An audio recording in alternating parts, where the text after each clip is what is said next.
BlogTalk Radio.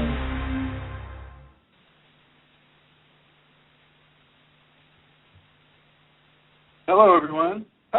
This is Chrism, and I'd like to welcome you to another conversation about your Kundalini awakening experience. I'd like to welcome everyone to this conversation about the powers and the gifts that the Kundalini can bring to a person. But at the beginning of this show, I would like to talk with you about some of the other areas where you can get this information. Kundalini Awakening System, the number 1.com. So that's Kundalini Awakening Systems 1.com is the website that has a lot of these teachings on it. You can also go to a community on the Yahoo channel, and that is Kundalini Awakening Systems 1 at yahoogroups.com. And then we also have some groups on Facebook, and those groups are Kundalini Awakening, ! and Kundalini Awakening Systems 1 on the Facebook groups, as well as a Kundalini Ashram, which is also on Facebook. And so with the YouTube channel is Chrism and O Kundalini, and it's Chrism 0 and then Kundalini, and that is the YouTube channel, and there's about 225 videos all about the Kundalini on that channel. So feel free to go to those areas for extra information about specific topics that I haven't covered yet in these radio programs. At this point, I would like to give the mic over to Santara, and she has some announcements to make. Thank you, Chrism. Well, it's just over 3 weeks to go before the retreat begins in Santa Rosa, and I'm getting quite excited about it. I'm very much looking forward to meeting everybody who is able to come. If you're able to make it to the retreat, you will discover what it is like to spend time with other Kundalini people and to spend time with a Kundalini awakened teacher, Chrism. And it is really a fantastic thing. You will be very glad you made the effort to come if you were able to do so. So that retreat is happening on Saturday, April the 20th, as I said, in Santa Rosa, and on Sunday, April the 21st. And the cost of the retreat is $200. And if I could just say to those who have already sent a deposit to Eileen, you should have received your receipt in your email address by now and the address of the venue. And if you want to cut costs by sharing a room in a hotel near the venue, then please get on to me again, and I will do my best to help facilitate this for you. I know that some people who have written to say that they are going to come to the retreat, well, they haven't yet sent a deposit, and I would kindly request if people could do that as soon as they are able. It would help greatly to know who is coming in our planning for the retreat. So again, you can write to me at kundalinimatters@gmail.com, or you can phone Eileen if you have any questions at all about the retreat. And Eileen's number is 239-246-5608. And again, I am looking forward to meeting everybody who can make it to Santa Rosa in April. So that's it, Chrism. Oh, well, thank you. Thank you, Santara. And I would like to say thank you to Santara and her family for sponsoring this radio program, coming to you from the Kingdom of Kerry in the country of Ireland. I would like to thank you all, and I would like to thank Eileen Laurel for her gifts that she gives to this program. And thank you, Eileen. Okay, let's begin with the powers of the Kundalini. The powers are very real. They do come. They don't just come singularly. They can come in suites. But the scenario with the powers is, as much as you do the power or the gift of the Kundalini, that power or gift will do you at the same time. Now, especially in the beginning stages, a person's gift has to be acclimated by that individual. So an example would be levitation. Levitation isn't just to the degree of just floating up in the air and bouncing off the walls, because you're not always in a seated position when you might levitate. And what happens is you'll just be walking along, and the Kundalini levitation may just come upon you, and all of a sudden you find it very, very difficult to walk. It's as if magnetic balloons are in the way of your feet, and your feet are pushed out from under you with almost every step that you take. And think about it. Think about trying to do your job and not being able to walk the way you normally would. Think about just trying to get around with no problem, no medical problem with your feet or your legs, but you're just not able to find purchase on the ground.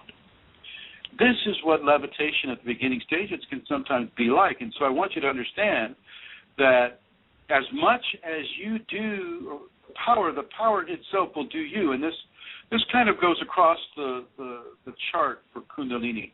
Kundalini does the body as much as the body is being transformed by the Kundalini. And this isn't a summertime process. This process goes for the rest of your life. There is no end point. While you have the Kundalini, you're constantly moving towards a greater enlightenment of the physical package while you have the physical package in existence. Okay? So Kundalini goes for the rest of your life. And many of these skills will also be in attendance with the physical body as it goes through the greater levels of enlightenment for the rest of the life of that body. Levitation is often one of the things that people really develop an interest in, because it seems it's so close to flying. But levitation has its downsides, as I mentioned earlier, but it does have its really cool upsides too, because you can literally float, and yet you don't feel like you're floating. You feel like you're in a state of beingness that just surpasses your normal five-sense physical matrix of comprehension. You don't have your normal comprehension faculties in place. And so things are also a little bit jumbled up in those areas with regards to the gifts and how these sacred skills begin to do the person as well as the person experiencing those skills. Many of the skills that come early, telepathy, clairvoyance, clairaudience, I should probably explain what those are. Clairvoyance is clear seeing, or the ability to see in a clear way. Clairvoyance can also be applied to seeing some aspects of the future, or being able to see in a way that allows the person to see things that other people normally don't see. So clairvoyance, is one of the things that can come. Telekinesis can also occur. Clairaudience is the listening to and the hearing of spiritual, or shall we say, etheric energy-based systems that are constantly communicating to a person. The ancient Hindu would call this one of the expressions is the nada, N-A-D-A. The nada sounds are like a vast system of sound that is not only heard, but it is felt. The nada is almost like a state of being and a sound at the same time. And you hear it all the time. I'm hearing it right now. The nada it's a beautiful, beautiful, beautiful sound of, oh gosh, how do you describe it? It's like an ongoing vibrancy that is of a sound quality that is always there. It's always there. It always permeates your consciousness. It's not coming through the ears, but it is coming through the areas of the brain that process sound so that you recognize it as sound. This is not so much the humming or the tones that we can sometimes hear. Sometimes a person will hear it.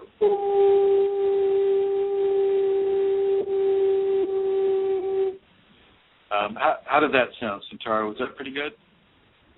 I'm impressed, yes. I wasn't sure it would play over the phone. Anyway, yeah, you'll get a sound quality like that. This is not what I'm talking about. The nada is a vast, almost like a cosmic type of sound. And I know, once again, words fail in describing, aspects of the Kundalini.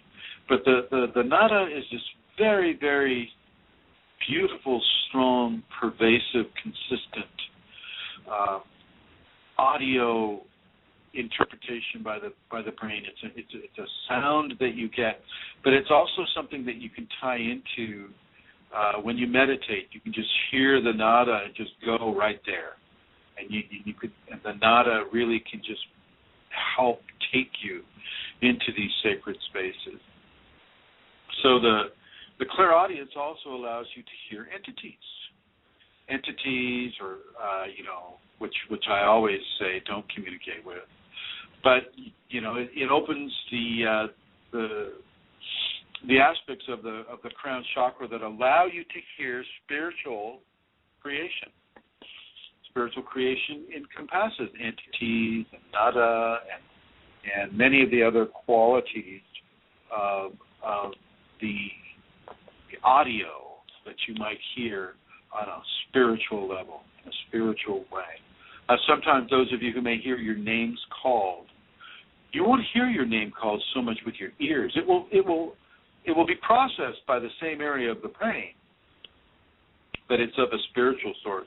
Often certain levels of guidance will call a person's name just to begin the process of a person understanding that, oh, no one was here in the room and I heard my name called and oh my gosh, what is going on? And so it begins that process of self-discovery. And so, yeah, clairaudience also includes levels of telepathy, because when they say you're reading a person's mind, well, you're not exactly reading a person's mind. You may be hearing their thoughts. And this, once again, goes to a clairaudient function where you're not so much reading the mind as you're hearing the mind as they think the various thoughts that the person is thinking. And so when you walk through a mall and you have the Kundalini awakening and you have the clairaudient aspect coming on full, well, you hear all kinds of different things. It's a big mishmash of different thoughts and different feelings and different understandings and self-regret and love and hate and evil and beauty and joy and all these things mixed together as you walk down the mall. It can be quite a cacophony of sounds and thoughts and issues. And this is a broadband telepathic symptom right there. Broadband meaning it brings it all in, all at the same time, right straight into your clairaudient factors. And then we have the narrow band telepathy. So narrow band telepathy meaning just person to person, just within a few people. And if you're sitting next to a person on a bus or a train or something like that, maybe at that point you're having narrow band telepathic symptoms.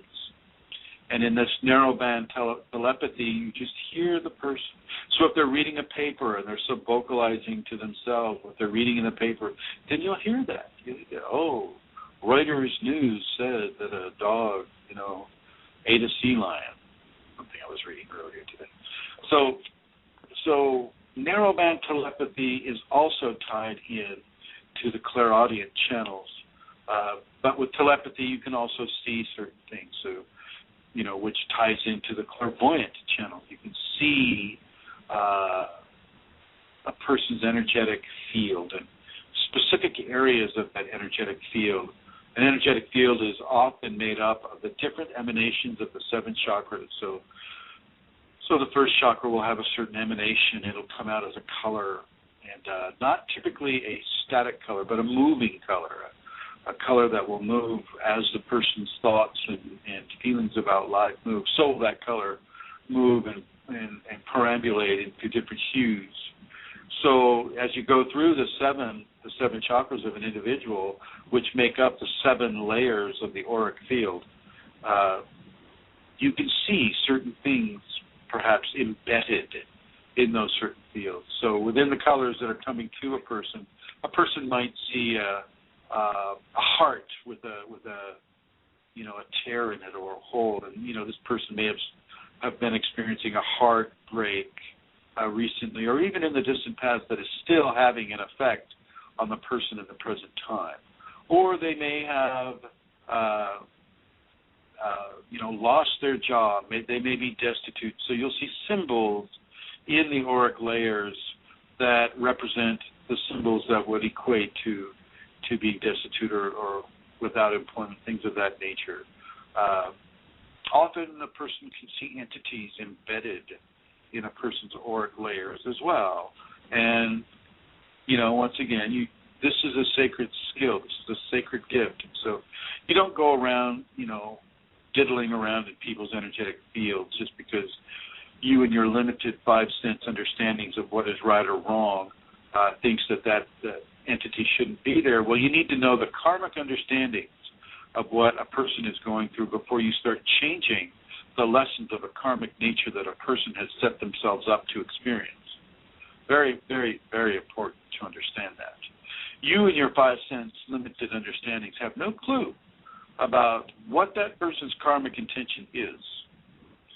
And so be very, very careful before you think you can just go in and start, putting your finger in the pie of their life and starting to change things without them knowing it. Not to say that can never be done, but to say that, it's not something that you do just as you would, open a door for somebody. So one can see the auric levels, and one can see symbolized objects as experiences that are embedded in the auric levels. The same way one can hear the sounds of a person coming from their thought waves or any of these spiritual creations that may be attached to them. One good example of clairvoyance and clairaudience mix is, and it's terrible. It's a terrible affliction. Alcoholism is a terrible, terrible, terrible affliction. Out of all the drugs that are legal, alcohol should not be one of them. Right? And yet it is, and so people get addicted to alcohol, and some people get really, really addicted to the alcohol, and they blow holes in their auric field upon which entities can be attracted to come in and begin to take over that person's body. And the entity will come in, and the person is homeless, typically a street person or somebody who is, shall we say, out of sync with the majority of other members of society. And they'll be talking to themselves quite a bit, almost like having this huge grand conversation with themselves. And when you're Kundalini awakened, you see the entity that is orchestrating that conversation with that individual. You can actually see the soul or the spirit of the individual succumbing to the control of that entity.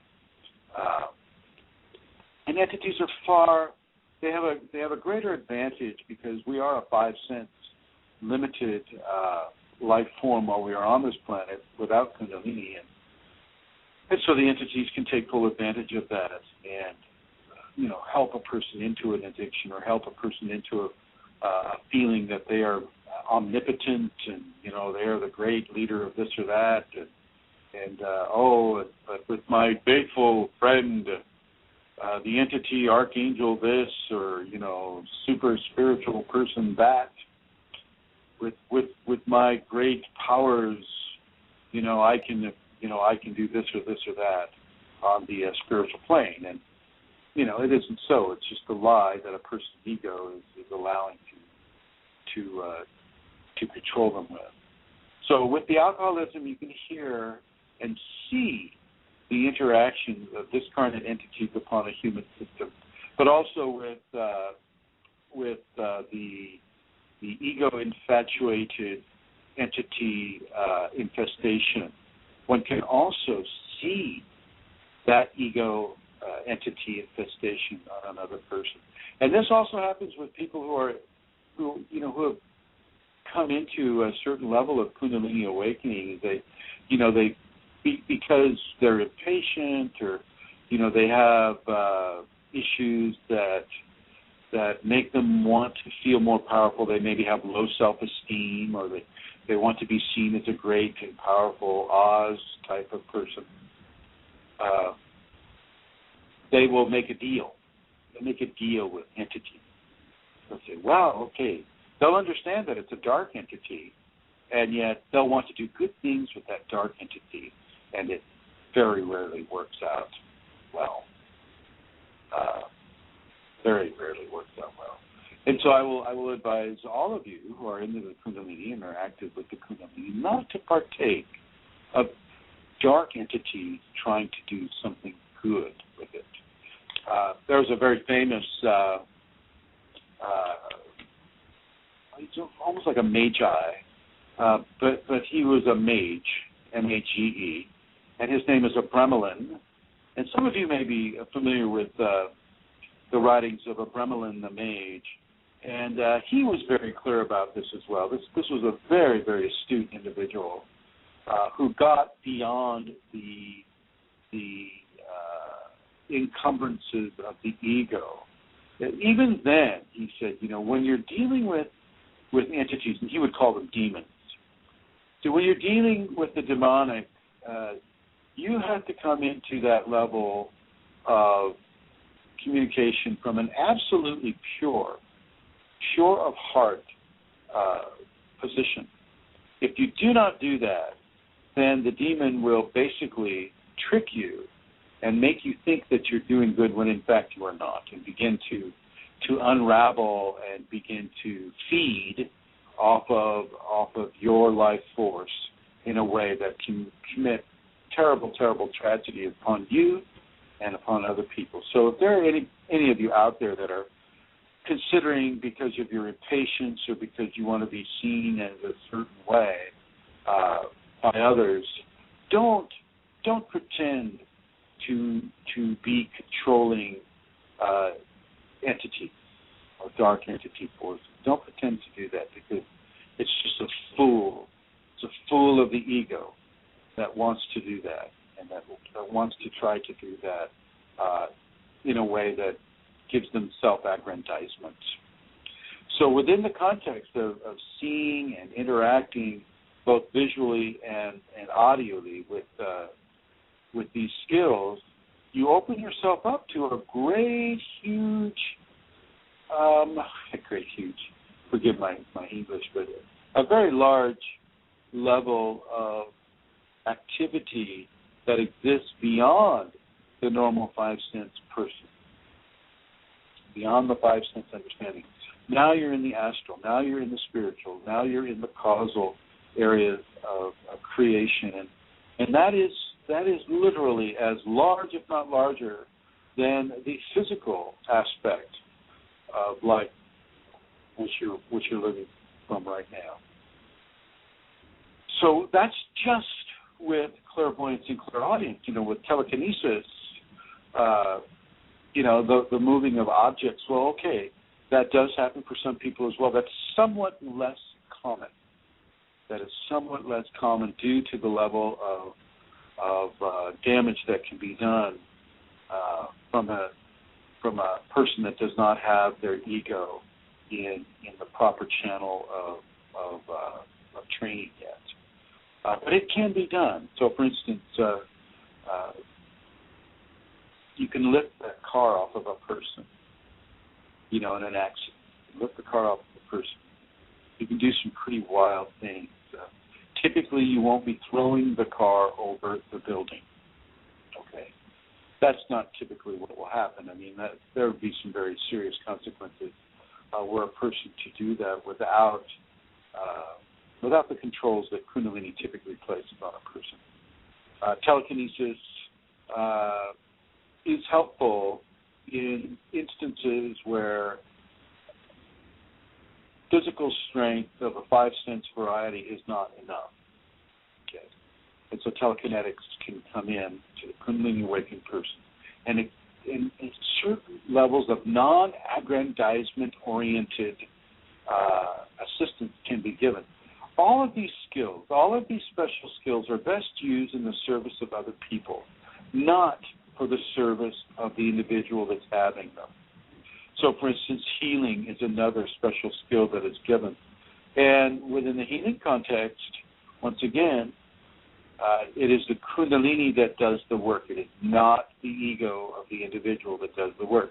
So you're not going to hear me going, oh, yeah, the other day I walked through the hospital, I raised my arms, and I healed everybody there. Okay. You're not going to, don't take a person like that seriously if you ever come across a person like that. The ego of a person does not heal. It doesn't heal the way the Kundalini heals. The ego of a person can help a person in the early stages of life as far as surviving on this world, but in the metaphysical areas of life, as far as spiritual evolution, it is the Kundalini that does the work. It is the grace of the Sacred Father, the Sacred Mother, expressing through the channel of the Sacred Child, which is the individual having the Kundalini. That is what does the work. So a person is there to offer healings, but you are not the giver of the healing, so to speak. Your physical presence is there. You're part of the equation, but you're not the sum total of the equation. At best, at the very best, you're 1/3, and only if that 1/3 is as egoless as possible. And so, with healing, you want to be very, very careful. Again, you need to know, you need to understand the karma of the individual. If it is something that you're going into, but if you're there just as a chalice of the Kundalini, if you're there as that living divine vehicle of the Kundalini, you don't need to worry about giving healing. The Kundalini itself knows the karma of an individual or group of individuals around you.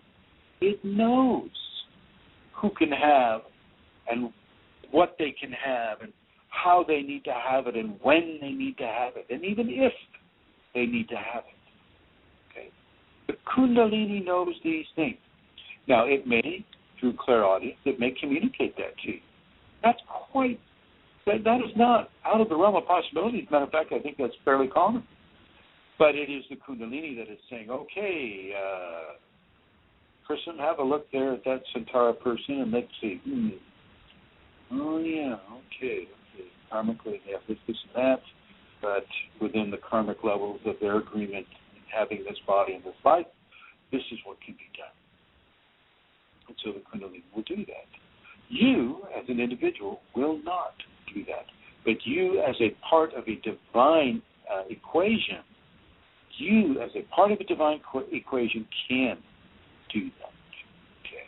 But you need to be very, very pure. Just as Abramelin the mage said, you need to be very, very, very pure. Getting back to some of the powers, weather control. Weather modification can be done through the Kundalini. It's a way of calling. That's how I've found it to be. It's just a way of calling. It's a mix between wanting and calling. Kind of hard to describe, at least for me, and how it's done with me, through me. It's an appreciation of all different weather systems, and it's an appreciation of life that exists within the different levels of the atmosphere troposphere, all of these different levels of gaseous environments that circle the globe in various stages. Almost like when you see a person's aura, you can see the gaseous environments circling the globe that way as well. And there are life forms in those gaseous environments as well. And so these different weather patterns can be called upon if you begin to tie into the nature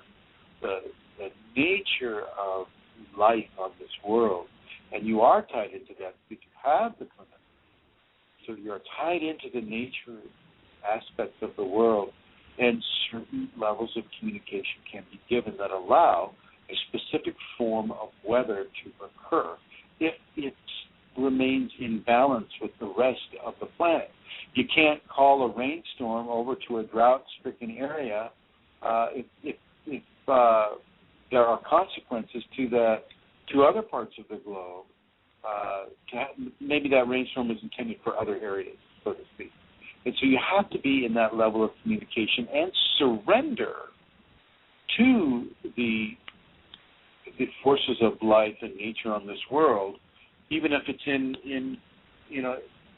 it's not in agreement with what your wants or wishes are at the time.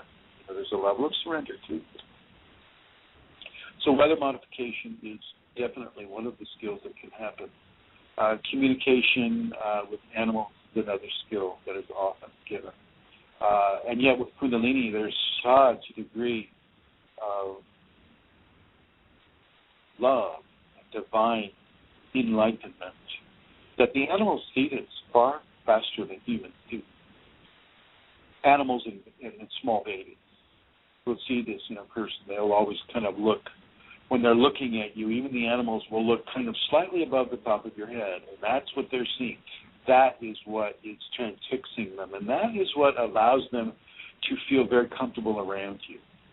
And this is another sacred gift, is being able to be with animals, especially within an ahimsa environment, or a do no harm.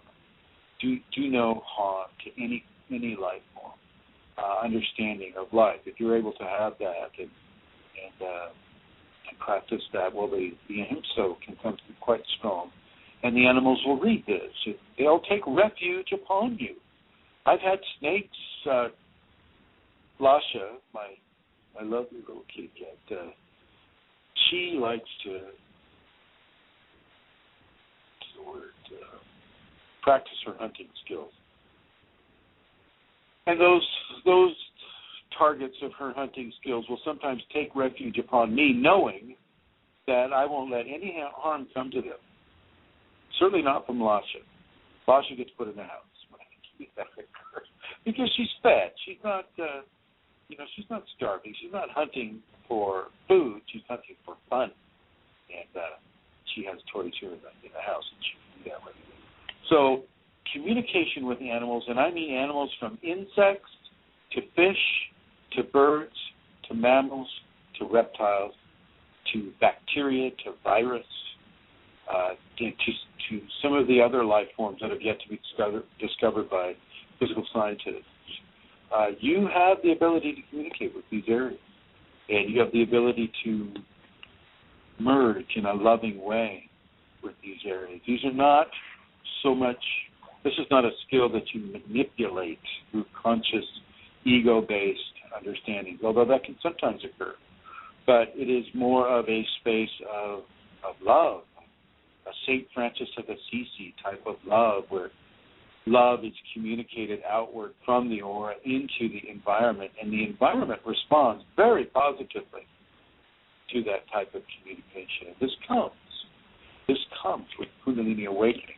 If the karma, shall we say, the Kundalini karma of the individual brings it out upon a person, and you as an individual, you have no control over your Kundalini karma. Your Kundalini has control over the different experiences and graces and skills that your awakening will bring upon you. You don't get to have as much of a choice as you might wish to have, or you might think to have, or what some entity may be whispering in your ear. Oh, don't listen to that Chrism. He doesn't know. You can fly. Here, jump off that building. So be careful. Be careful and really get your ego under control. Really, really, really get your ego under control. I can't say it enough.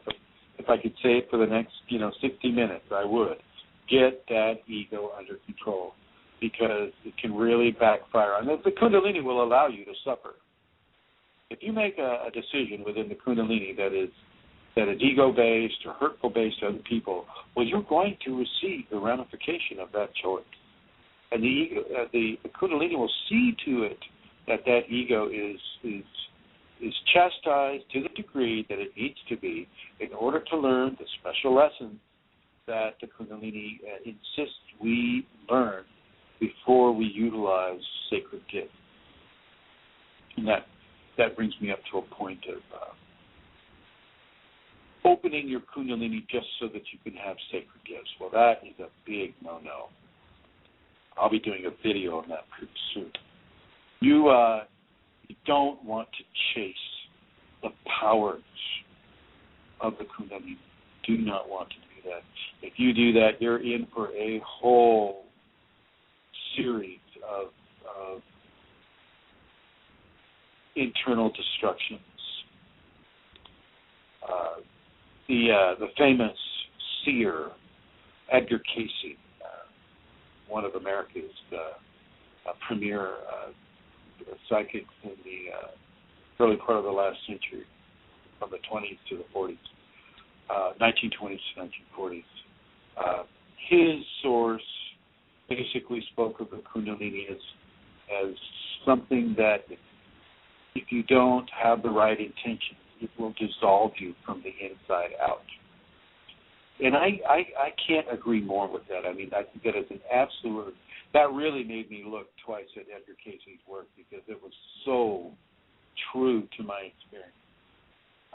These powers, if they're used incorrectly, can really wreak havoc on the physical system. So you really want to get your ego in balance. And by that I mean being very charitable, being very honest, being very truthful, being very self-aggrandizing. And if you don't know what aggrandizement is, it's blowing your own horn or giving yourself a great celebration of how great you are and how wonderful you are and how terrible everybody else is in comparison to the greatness that you are, that type of thing. You need to really get yourself into a program of allowing the ego to be trained or to be dismantled. Either way, it needs to get out of the way of your enlightenment.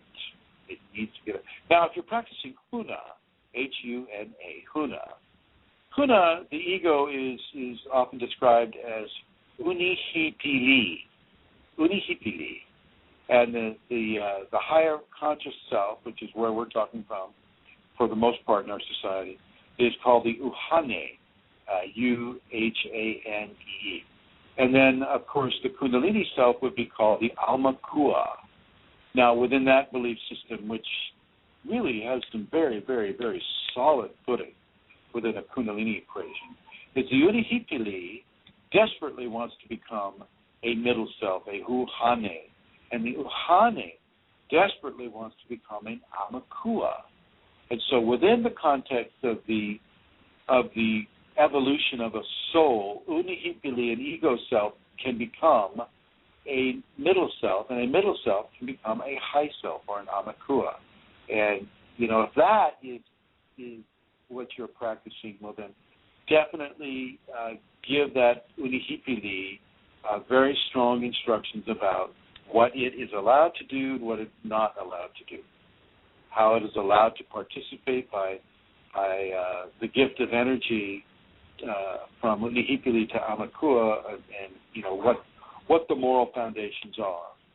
So being truthful, being honest, being kind, being helpful, being forgiving, being tolerant, being loving, extremely loving, and having the strength of love and the fortitude of love and the wisdom of love. And it's not just love as an ooey gooey, kiss me baby type of scenario. This is love that allows a person to be hurt in front of you because you know that person needs to, like giving birth. Giving birth is this huge act of amazing love, and it's so painful, and yet it's there at the same time. It's joyful and painful and joyful and painful, and you're not trying to rob the mother of the pain, and you're not trying to rob the child of the pain of coming into the open air.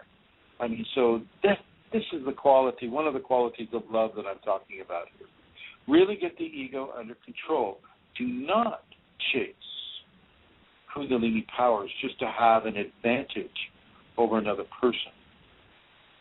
Do not chase the Kundalini powers just in order to have a way to give the ego more self-grandeur than it has without the Kundalini. Do not chase Kundalini for these reasons. It's very important because this is an energy that is beyond what anything in this physical understanding, this physical life understanding has to offer. This is divine skill. It's a divine power. And yes, to a large degree, the divine will control how much and what of you're allowed to have. But a lot of it is you're going to be given choices on how to do certain things and what is the appropriate lesson to learn by doing certain things. And what I'm trying to get across to you today is that you do all of these things from a level of egolessness. You do not allow the ego or the unihipidi to become the controlling aspect of what is being done. And you open yourself to the inner guidance that the Kundalini brings. And let's talk a little bit about this inner guidance. Entities can embed themselves into your auric layer by virtue of the Kundalini itself. The Kundalini can go, oh, okay, this person here, let's look at this Chrism guy. Oh boy, God, guess he did a lot of work. Let's see. Okay, well, we're going to embed this entity into him. So this negative entity, this entity that wants to do this or that within him, so that he can learn certain lessons about what not to do. So let's see. Okay, we'll put it into his left calf or something like that. And then boom, that entity comes in there, and all of a sudden you're being given certain stimulus to act a certain way, and it's not in a way that you would normally act. And so you begin to question and you query, and you realize, okay, this is an embedded entity, and I have lessons to learn from this. So I am going to evolve this entity as I evolve myself, and I'm going to not, think these terrible thoughts or do these terrible things because this entity, it's just a test, and I'm going to pass the test by not doing these things. So this can also occur. So don't be surprised if the Kundalini itself begins to set you up for certain levels of experience of a power nature that is teaching you from the inside out.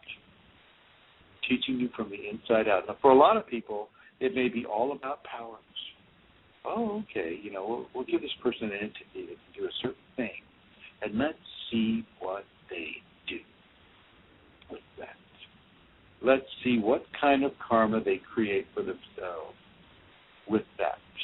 Okay, so this can also occur.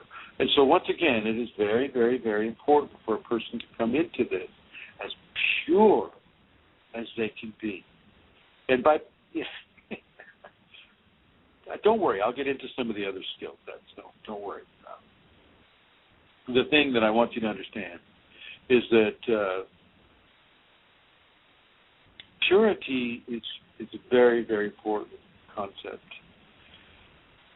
Often before you're allowed to use certain skills within the Kundalini equation, you have to have been experiencing a level of refinement, inner refinement, that brings up the toxicities of your life, the toxicities of what you have brought into this life through a karmic level, but also the toxicities of what you have developed within this life on an experiential level. And so all the hurts and the issues and the pains need to come up, and they will come up. They come up in levels of expression that are often in combinations with other events. So if you start seeing a repetition of certain types of events in your life that seem to come in waves upon waves upon waves, we have something to learn from that, and you need to respond in a different way. I think it was Einstein that said the meaning of insanity is doing the same thing and expecting a different outcome. Well, I'm going to suggest that you do not do the same thing, that you begin to change the way that you respond to this recurring manifestation in your life, and I think you'll see some very beneficial results from that. Now, the purity of your intentions, the purity of your body, the purity of your thoughts, the purity of your psychology will begin to go through transformation. And it is this transformation that is so very important that you actively engage with. Control how you think. So let's just start there. Control how you think. Control why you think how you think. Is it societal programming that you're responding to? Is it something that happened to you as a child? And so basically experiential programming that happened to you. Why are you thinking the way you're thinking? Are you thinking because you have low self-esteem that you need to dominate other people? Are you thinking that because you have this serious anger issue, so therefore you respond in an angry format? Why are you thinking the way you're thinking? And let's begin to change that thinking volitionally. Let yourself be in charge of how you begin to purify your expression on this world. The Kundalini will assist. You'll often receive bliss, waves of bliss, as you make the right choice. And so, the whole pain-pleasure teaching modality can be experienced by you. Let's see, I'm being reminded to give the guest call-in number. Here it is. Guest call-in number is the area code. It's the one typically you see in parentheses. 347 and then 934 and 0026. So once again, the number to call in, if you want to call in, is 347-934-0026. Purity of mind, and I mean purity of thought process, purity of emotion. Okay, purity of emotions. Are you doing this because of a certain feeling, a certain expression of an emotional nature? Purity of psychology. What is the psychology of your culture telling you to do, and why are they telling you to do such and such a thing? Purity of spirit. Well, if you're having Kundalini, then you've already kind of reached a level of purity of spirit already. Now, if you're chasing Kundalini, well, that's a different story. If you're chasing the Kundalini, once again, to get the special powers, well, then you're going to need to look at why it is you want to have special powers, and why do you think Kundalini is the best way to go. Adyashanti, I think that's his name. He said something very important the other day that I posted on my Facebook page. It's like enlightenment is a severe level of personal destruction. That is so correct.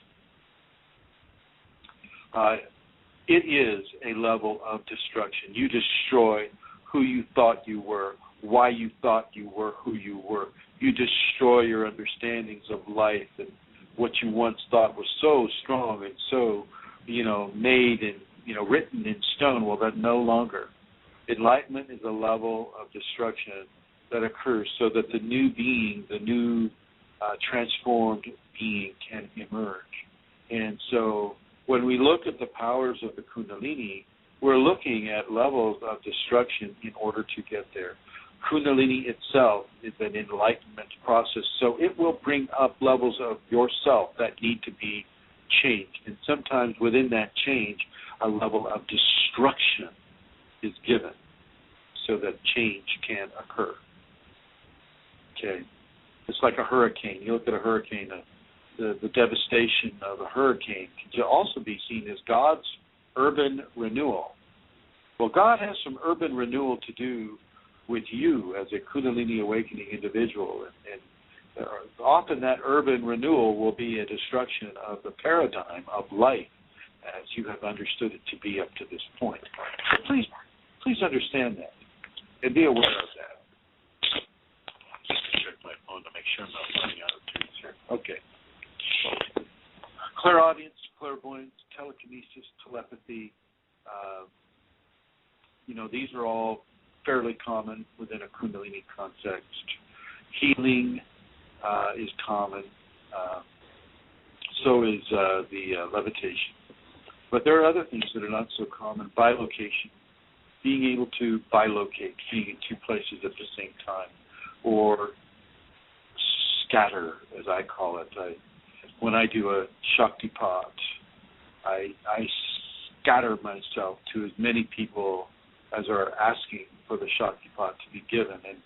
And for me, the way I can explain this to you is that every part of my human body, every cell of my human body has the potential to be at a complete Chrism, a Kundalini awakened Chrism.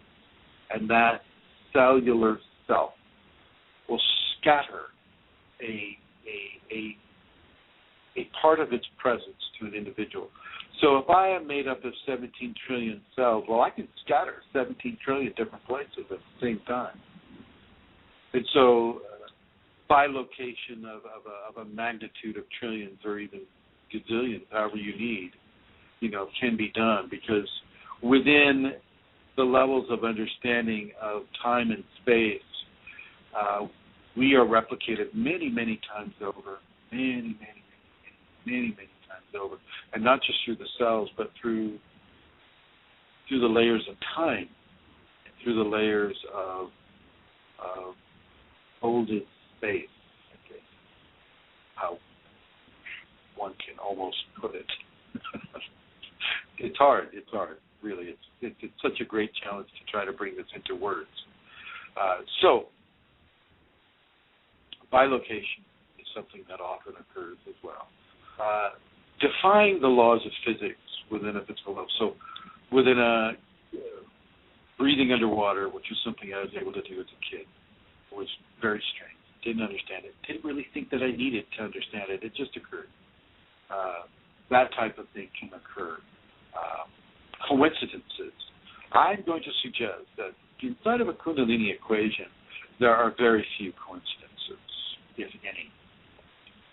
Manifesting can be extreme in its ability to read your thought and manifest that thought. So, oh my gosh, I need procedural face masks in order to go into my mom's hospital room, and I have no medical experience, and gosh, where do I get a procedural face mask? Boom, all of a sudden there they are. But I don't mean out of thin air. I mean, often they'll just, all of a sudden, it might fall off the back of a truck and right where you're walking. There's a box of procedural face masks. So you'll be given intuitive guidance on where to get them. Okay. Kundalini manifestation and coincidence and guidance often are merged into one equation so that you can get what you need to receive, when you need it, how you need it, and what it is you need to receive. So that type of manifestation is very, very common. And it also manifests on the level of meeting a certain person or learning a certain skill set in order to manifest a certain type of thing or situation. So yeah. Thank you. Liz has a question. Hello, Liz. How are you? Hi. Hi, Liz. Yeah, good to hear your voice. Oh boy, are you on your speakerphone? Can you take off the speakerphone? It's getting a really large echo. Oh, okay. I don't. Right now, I have no choice. I just have a quick question, and then I will let you go. Okay. Okay. The question that for the forgiveness part. For the what part? Forgiveness. Forgiving? Yeah. Okay. So I had a lot of trauma, and I felt I forgive, but whenever I go back and think about the same kind of thing, I still have trouble. I still feel hurt. So what I'm trying to say that those hurt is from the memory our brain takes from the past, Okay. Yeah, I understand what you're saying. All right, very good. I'll address that right now. With forgiving,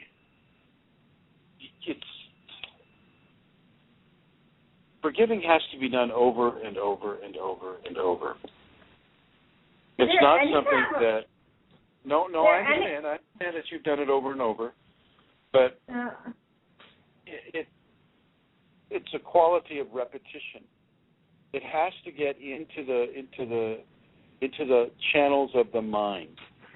Okay, and you begin to understand if you're able to understand why a certain person did a certain thing to you, you begin to understand that they're a human being too. They're a child of God as well, and what they did was probably done to them, and what was done to them, its natural expression would be to carry it on. It's just like child abuse is something that goes on and on and on beyond every generation.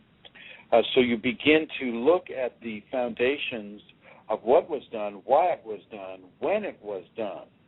Was it done when you were just a very, very small child, or, what was the circumstance in which it was done?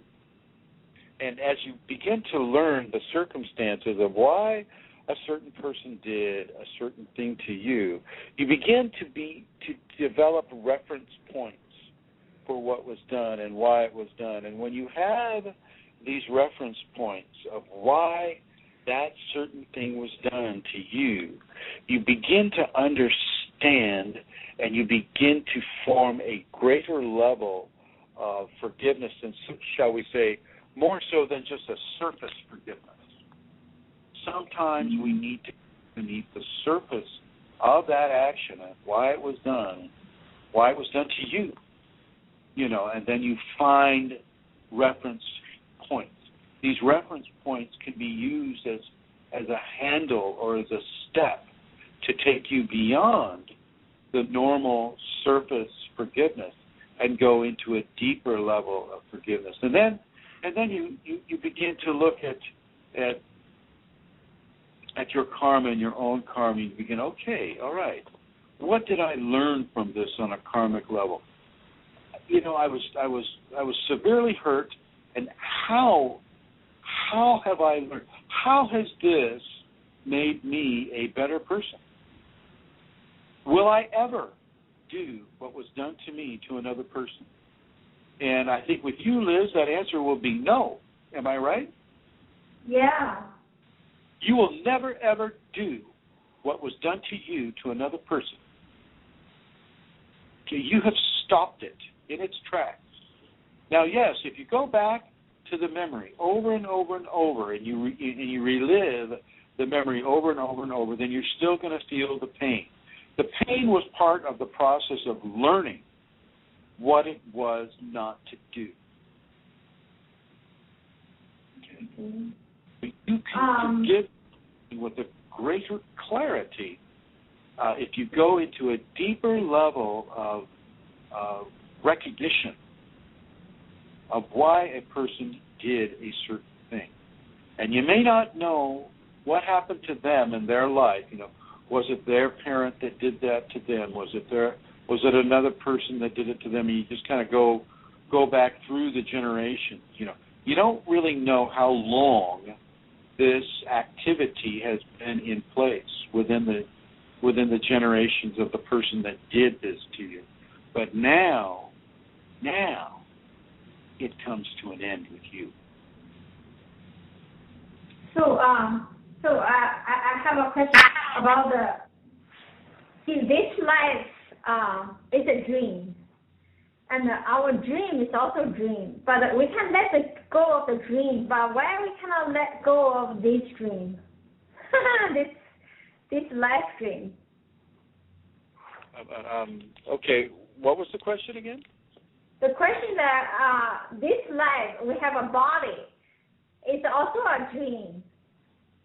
And we dream at night and also dream. We can forget the dream at night easily, but we can't forget the dream we're going through during the time we have a body. This dream must be different than a real night dream.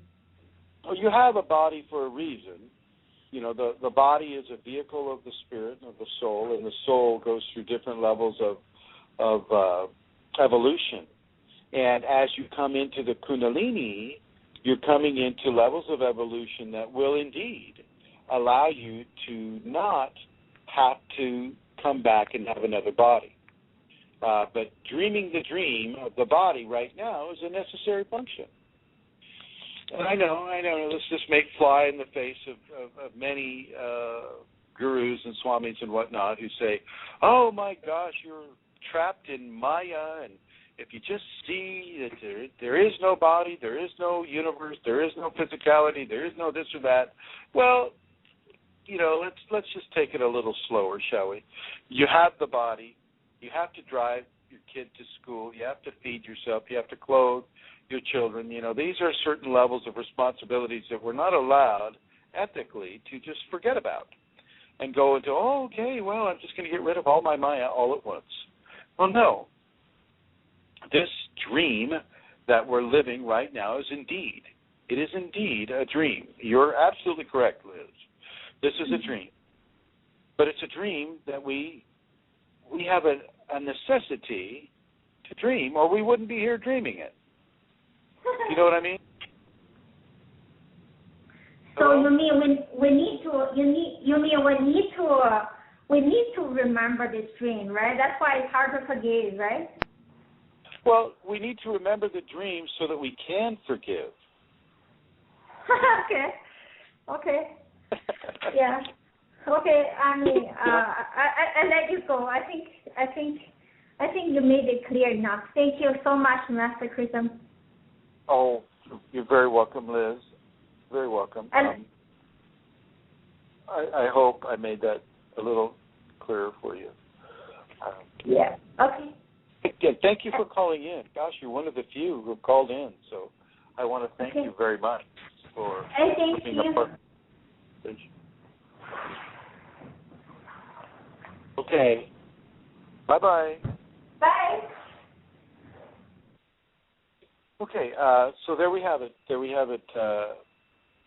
Levels of forgiveness pretty much tie right into the levels of purity that we want to gain before we use any of these Kundalini powers.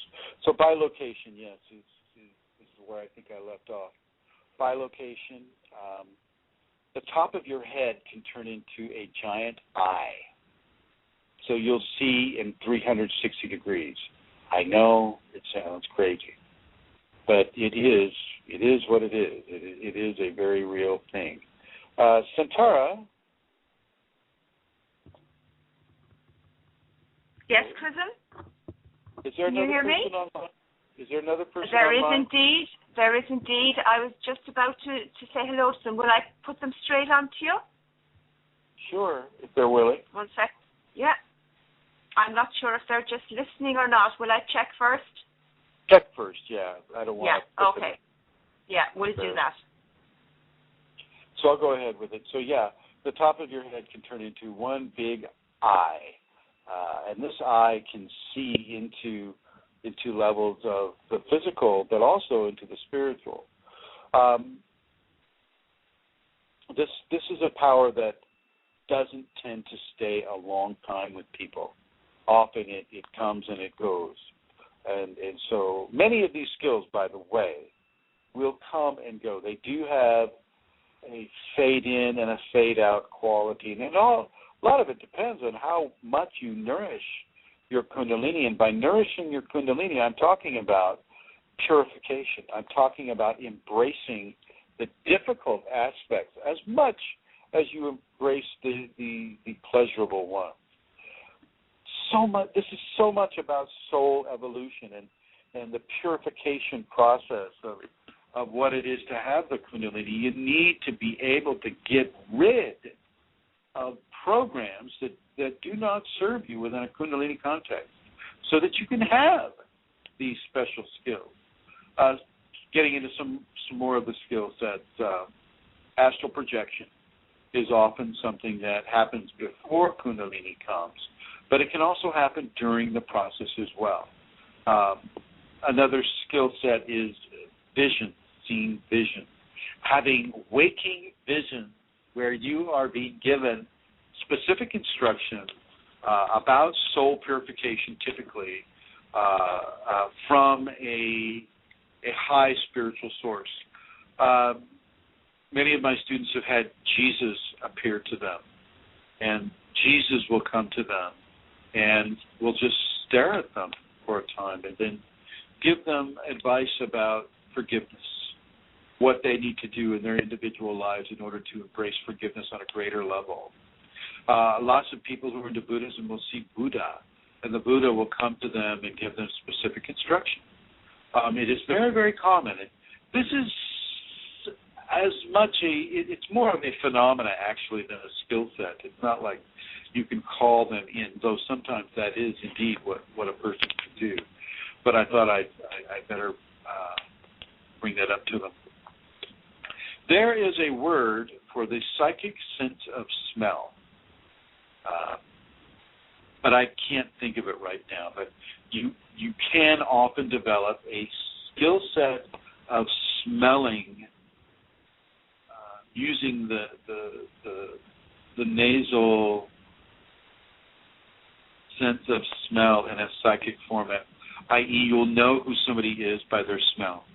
You could be blind, you could be deaf, but you'll smell that person, you'll know who they are.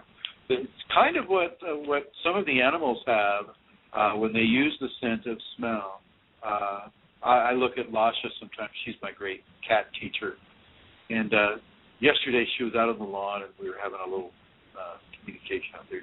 All of a sudden she turns her head, she lifts it into the soft breeze, and she starts to smell. And you can see that she's recognized certain levels of smell. And I don't know if it's predator or prey or what it was, but with the Kundalini you can begin to smell consciousness. So just know that is a psychic gift as well. Moving into some more of these psychic gifts. Communion with plants is also a psychic gift that occurs with a person. This type of communing with plants and tying into the plant kingdom. Centaura, did this Hi, Chrism. Yeah, no, that person didn't want to come online, but actually they were saying how much they enjoyed listening to Liz's question and her question about forgiveness, and that when somebody actually rings up and asks a question that involves their own process, how the teachings that you give become deeper through the experience of listening to it with somebody online. And she was saying she would love if somebody who was having some of the experiences of the skills and the powers would ring up and speak about their process so as to deepen the teachings and for the listeners to learn more. So that was the point. I would like to thank Liz for calling in. She is the one that gave that teaching, really. Without her question, the teaching would never have been given. So Liz, once again, Liz, thank you so much for calling in. And yes, indeed, if people do have skill sets that they want to call in and have questions about or things of that nature, that's fine. often Kundalini will not allow a person to say, oh, I have such and such a skill set, because once again, that begins to border on self-aggrandizement. But yet, if they are pure in their integrity and pure in what it is their question may do for other people, then I think that would be just fine. I think a person could call in quite clearly within those guidelines. Once again, it's not about having power over other people. It's not about showing yourself to be the greatest of the great of whatever, the leader of this organization or that organization. If you're around a person or you have a teacher that is that way, I'd start looking for another teacher. Seriously. If a person is I'm this and I am the great and terrible Oz, and I'm only using Oz as a kind of a symbol of the ego. And if you look at the Wizard of Oz, the original movie, the great and powerful Oz was really this guy waving his hand over a machine behind a curtain. Oh, that's great. So I'd like you to look at people who are in that level of soul development where they have levels of self-worth that they need to deal with. You don't look at them hatefully. You just kind of forgive them and move on. Move on to a different teacher or a different teaching. Kundalini will typically tell you this. Now, the other thing is as I said earlier, in purity, you need to begin to evolve yourself so that you can have the depth of experience of both the pain and the joy. The pain and the joy. Many of the skill sets will come to you in your pain. Seriously, because the ego really does not enjoy pain. Therefore, when pain comes, the ego goes away, and as the ego goes away, well, the skill set can set in. Okay, so yeah, in many ways, and if you look at St. John of the Cross in the Catholic Christian tradition, he had an awakening during torture, and so of course, he was quite egoless during those scenarios. But the Kundalini came to him in great waves of bliss and healing for him. Same with Saint Teresa of Avila, his teacher. Saint Teresa of Avila, she had great levels of experience in pain as well, and so will we often have these levels of pain, and we need to be able to learn from that pain, embrace that pain, so that our skill set can be received. Sometimes, not always. Sometimes just the activation and the awakening of the Kundalini itself is enough to bring on these skill sets. And there are many, many, many more skill sets for me to name. And I'm not going to be able to go into them as much as I would like to. So let me get into some of these other ones. Visioning.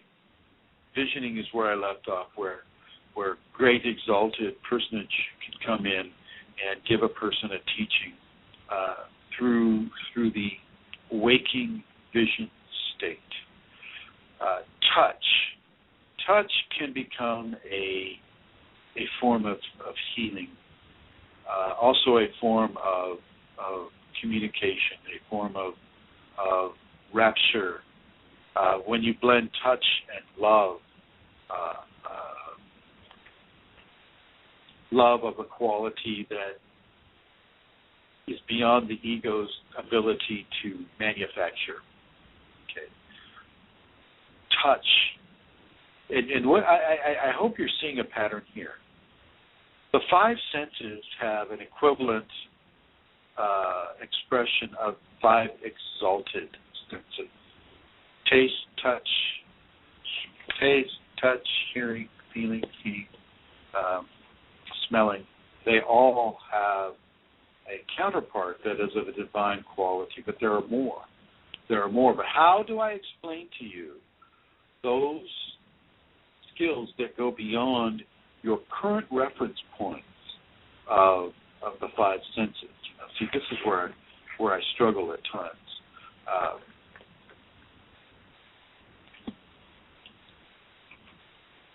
Out-of-body processes, and I went into the visions. While I'm thinking about this, if anybody else wants to call up, the number is 347-934-0026. I have about 14 minutes left, and I'd love to talk to all of you guests that I see are logged in. Guest 3518, 3601, 3603, 3743, 4223, and 4487. Thank you for tuning in. If you do have any questions, please feel free to ask. Oh, yes. I've been considering, I know I've had this as a weekly show since December 12th of 2012. I've been considering decreasing that to once every 2 weeks. And if those of you could vote 1 for yes and 2 for no, let me know so that I know how well this is being received. To this point, I'm not getting a lot of emails at my kfireforall@yahoo.com mail address. So I don't know how people are receiving this so much.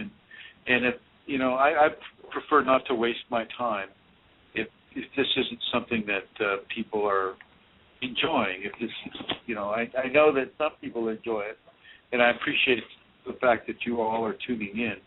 But let me know if you would rather a bi-weekly type of presentation. I'd be more than happy to do that, or even once a month.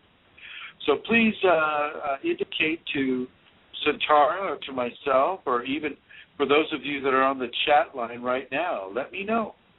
Let me know if you think this would be a good plan. So right now, let's go into an area of super strength. Typically, with the super strength, as I mentioned earlier, you can lift a car. Don't do it in a self-aggrandizing way. In other words, you don't pick up that car, hold it over your head, and throw it over the fence. What you do is you call other people over. You say, hey, I need some help with this car, and then you basically lift the car with their seeming help. This is something that is allowed. It's just, you don't want to really have a lot of people pointing fingers at you and going, oh, my God, look what that person did. That can be very dangerous to you as a human being in a flesh body on this planet because of, first of all, let's just look what the authorities in the United States would do. They would have you captured and dissected just to see how you work. They'll go through you and they'll look at you. Oh, you say you're Kundalini active, huh? Where is that in the body? Just exactly. Oh, well, then we need to dissect your tailbone just to make sure that it's there. Hello? So no. Oh. Yes. Sorry, Chrism, you have a call when you're ready. I'm ready. And it's from, okay. Pushing it through now. Okay, you're through. Hello. Yes, hello. Hello. This is Carla speaking. My name is Carla. This is who? Carla. Hi. How are you? Hi, I'm fine, thanks. I called because I have a few questions. Okay.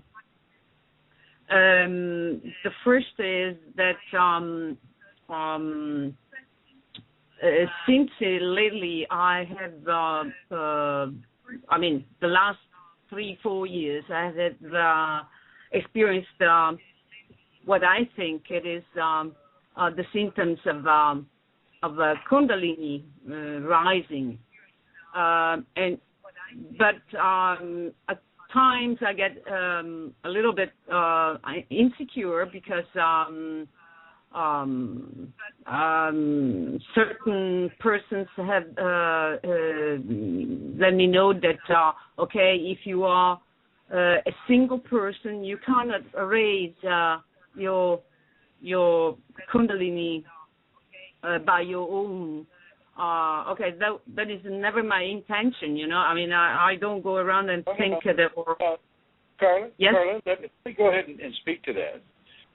Those people don't really have a clue about what they're talking about. They're kind of locked into a program of teaching that is often repeated, that you can't do this or you can't do that because my teacher said it that way or whatever. You can have the Kundalini can awaken itself all by itself, whether or not you are with a couple or you are with another person. So, yeah, if you feel that you're having Kundalini symptoms, don't doubt yourself. Okay, but sometimes and don't let other people who do not have Kundalini tell you about your Kundalini. I mean, how can they explain? How can they know? It was just one of my questions, just to start up, our conversation. And then my next point is that since almost 20 years ago, I broke my tailbone, actually twice. And I suspected that this physical infortune could have influenced the development of, for example, of the Kundalini. Yes. Carla, yes. You're absolutely correct. A fractured tailbone can initiate a Kundalini activation and awakening process in a person. I've seen it happen too many different times with too many different people. So you're right on. You're right on with that. Carla. Okay, because that was what I detected. But not being an expert in Kundalini rising, so I of course I had many doubts, and I tried to get a knowledge about Kundalini, but it has never been pointed out, as you say. Just yes. Carla, you have headphones. No, really. I'm sorry. That's okay. We're just getting an echo. We're just getting an echo. Yes, you know what? Because I'm listening still. I closed the program. Okay. So you can. Now I think yes. I don't know. Probably you wanted to say more about the fact of a person breaking the backbone. When a person fractures the tailbone, that can release a huge infusion of energy into the person. But you have to remember that the Kundalini is intelligent, and within that intelligence, it will begin to modulate the person's life in a way that the awakening begin to take place without, karmically speaking, if the person has a karma that allows it to come to them without destroying them. So if that happens to you, then I want to congratulate you for having the accident. Yeah, well, I got it twice, and wow, I tell you, it has been twice the most painful experience in my life, besides the fact that lately here in this last 3-4 years, I'm always in pain, constantly. And you can begin to come out of that pain. The Kundalini can help you. As you give credibility to your Kundalini, it can begin to heal that pain. It can actually, you can get into levels of forgiveness that will also begin to heal that pain as well. That's just correct what you say, because that's what has taught me to learn about love, forgiveness, acceptance, and having this not just tolerance, but this unconditionally feeling of transcending anything, because I've been also through a lot of traumas in my youth, experienced in my youth, and I don't know. Maybe in few words I could say that what it appeared to be a disgrace, it has been my best bliss and blessings. Well, yeah. Now, going into what you just said about the trauma that you've had throughout your life as a youth and otherwise, a Kundalini person, a person that's going to have Kundalini in their life, will often have that Chinese curse, and that Chinese curse says, "May you meet all your karma in one life." But it will, yeah, exactly. But it will be with the caveat, which means the kind of the limited reason for this happening is you're meeting as much as your karma as you need in order to have the Kundalini awakened. I see. Okay. Yeah. So your whole life has been dedicated to having the Kundalini come up in you. So correct. I want you to validate yourself, Carla. I want you to validate yourself. And I want you to validate Kundalini. Yeah, I do.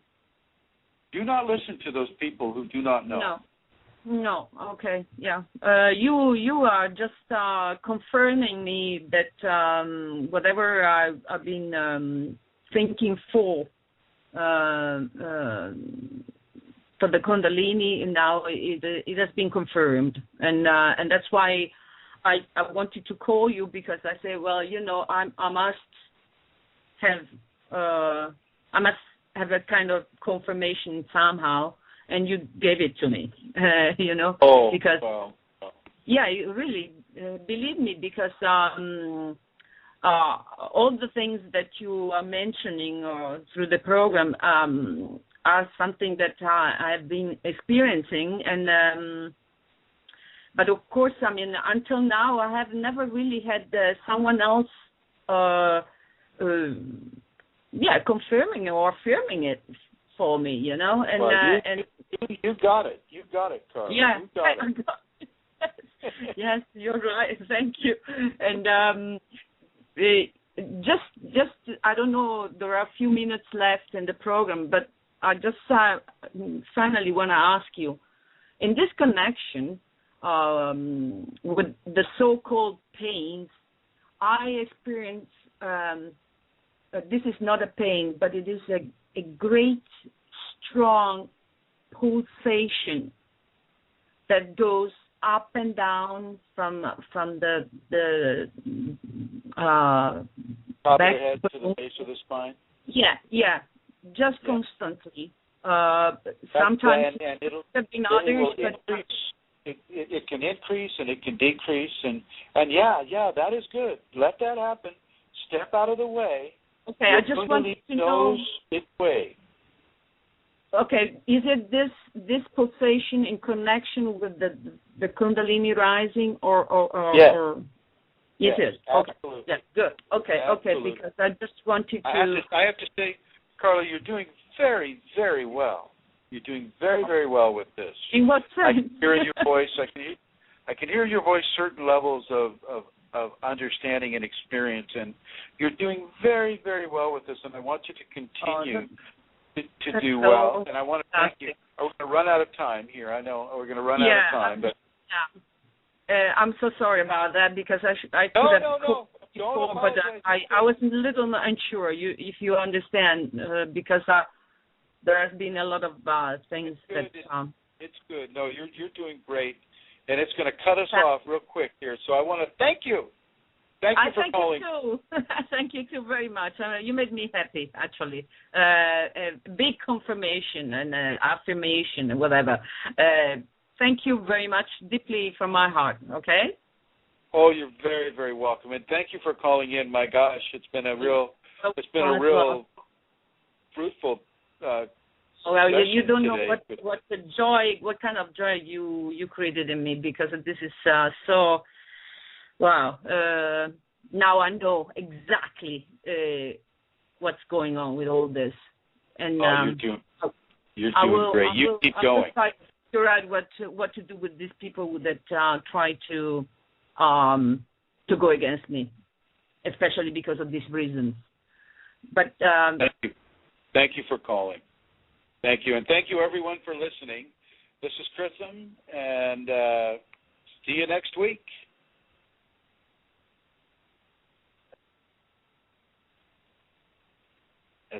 just told me I had 10 seconds left, so I guess I ended it a little early. But Carla and Liz, Santara, everybody listening, thank you.